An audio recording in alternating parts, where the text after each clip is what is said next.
plausible that the speaker hadn't heard about this case before a reporter asked him this morning, since the authorities in New York announced the arrest on Sunday? Well, that's not clear, and that, is for people to judge the credibility of that response. At the end of the day, here in America, we're living in a moment of extreme political violence. And that impacts every single person in public service and the people that we are all working hard to represent. But we will not be intimidated. We will continue to show up and stand up and speak up for the American people, to improve their quality of life, to address the extremism that is being unleashed on everyday Americans by this administration all across the country. We will not bend. We will not break.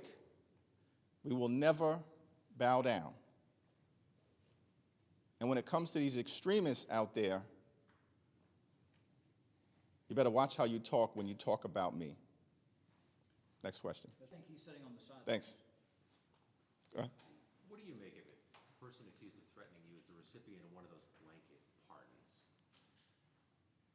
I think the reckless and irresponsible pardons of hundreds of violent felons on January 6th has consequences, as eloquently articulated by Representative Jamie Raskin. There are consequences to that, beyond me.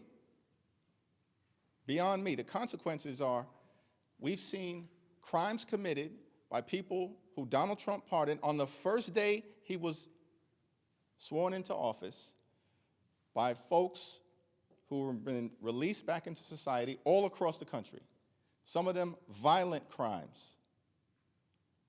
And so there are consequences to these irresponsible actions, and not a single House Republican has walked away from them, not a single one. There are consequences when these extremists who are part of the Trump administration label the entirety of the Democratic Party as terrorists or criminals. There are consequences to that beyond us.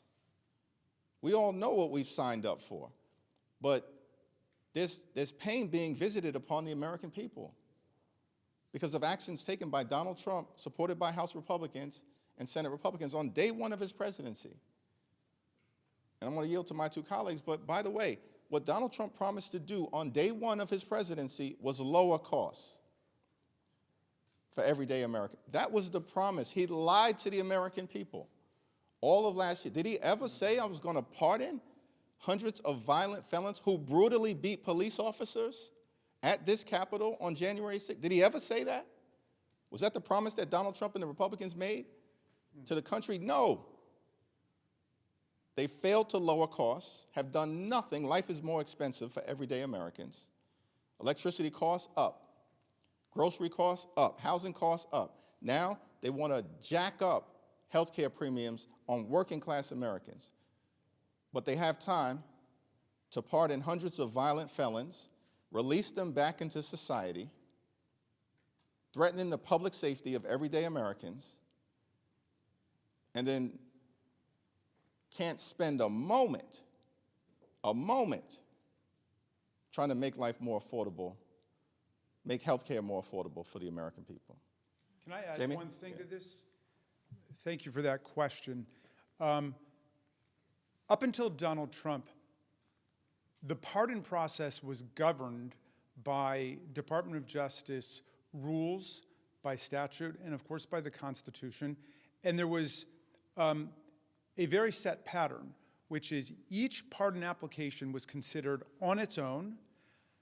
It was analyzed what exactly that person had done, what they were convicted of, and up until Donald Trump, nobody had ever been pardoned who had not paid back in restitution their victims of a crime or paid back fines to the government. In other words, you had to make yourself completely whole, then you had to demonstrate that you were rehabilitated, that you accepted the reality of your offense. Now, contrast that with what happened with Trump. He gets in on his first day in office without any reports from the pardon attorney about any of these people, any recommendations saying that they have paid off their restitution, they've paid their fines, they've made peace with their victims and so on, they've apologized to the police. No, none of that had happened. Instead, they issued a blanket pardon for everybody who had stormed the Capitol and participated in the shocking and atrocious events of January 6th. So what do you have in that mix? You have people who have been convicted before for domestic violence, for assault, for armed robbery, you name it. Drug dealing, gun dealing, all of that's in there. And what do you know? After this mass pardon happens, people start getting picked up again. There's a guy down in Richmond who was burglarizing all of the houses in his neighborhood. And now this guy, Moynihan, says he's going to eliminate the minority leader of the United States House of Representatives. So they have enough people over at the Department of Justice who know a lot about January 6th, including Ed Martin, who was there tweeting on that day, describing it as a day of celebration like Mardi Gras, and his senior advisor, Jared Wise, who was here yelling, "Kill him," about the police, that they should know how to get these people into line, because it's a very dangerous situation. And I just want to add finally to what Mr. Jeffries said.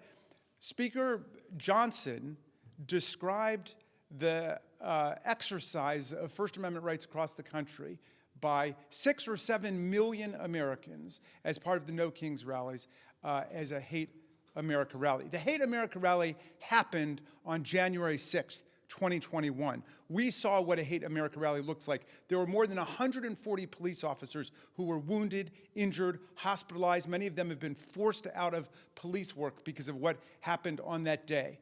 And what does Speaker Johnson say about that? Nothing. Now, he's part of the cover-up. He's part of trying to sweep the whole thing under the rug. Meantime, you had 7 million people participating peacefully, non-violently, in the American political process yesterday, and everybody should be praised for that. Those protests were a model for First Amendment exercise in the United States.